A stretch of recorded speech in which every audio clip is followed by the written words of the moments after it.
Doesn't it feel like our world is turning upside down? I think the psalmist felt it too.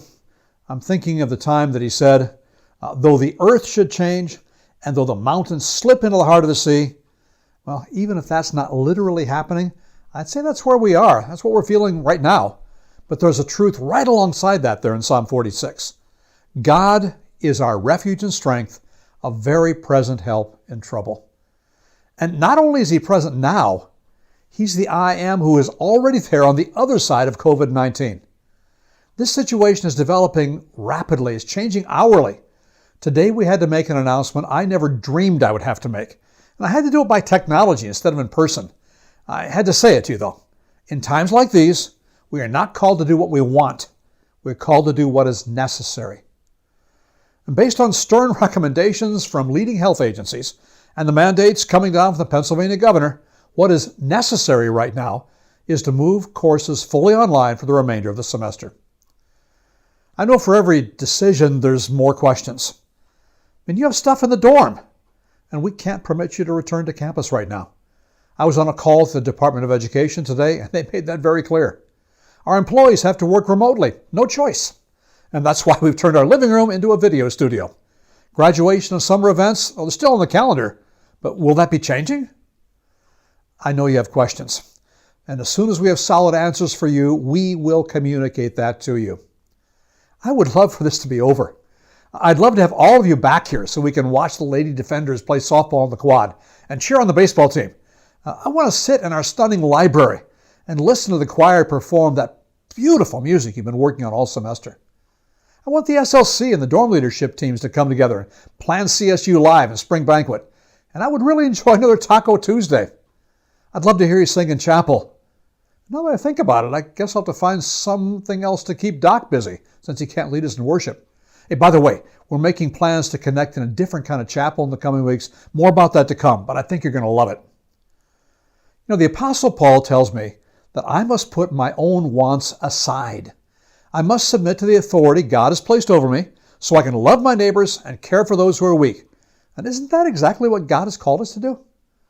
I just never thought that loving my neighbor would mean social distancing and attending streaming church from my living room and coughing into my elbow. But that's exactly what we can do to limit the spread of this virus and love each other well. I really miss you guys. I miss connecting with you in Jackson Hall in the cafeteria.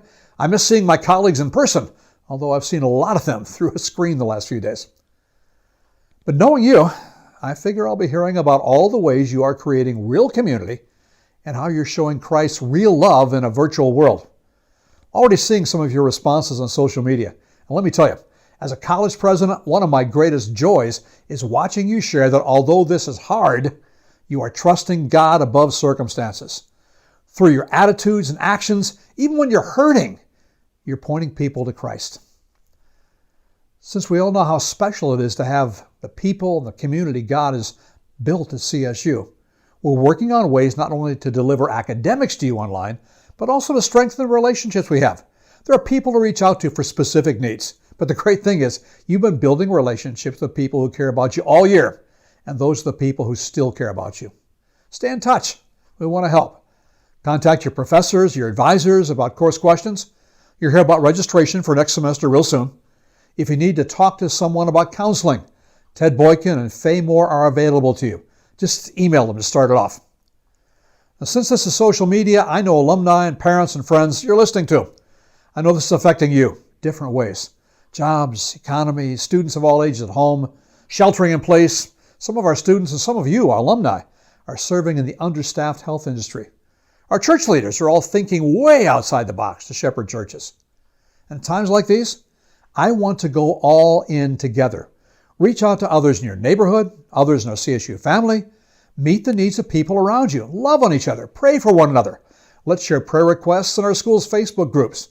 And if you have requests you want the employees to pray for, email the communications at clarksummitu.edu. They'll make sure we see it. And above all, remember, the God who loves you knew this year would be different than what we all expected. When he allows challenging things like this, I can't help but think of the beautiful, powerful things he's going to do and how he'll make us more like him on the other side. Our love for one another does not stop because our circumstances change. Whether you're a student, Alumni, parents, whether we're meeting together on campus or connecting through our devices, we are the CSU family, and we're in this together.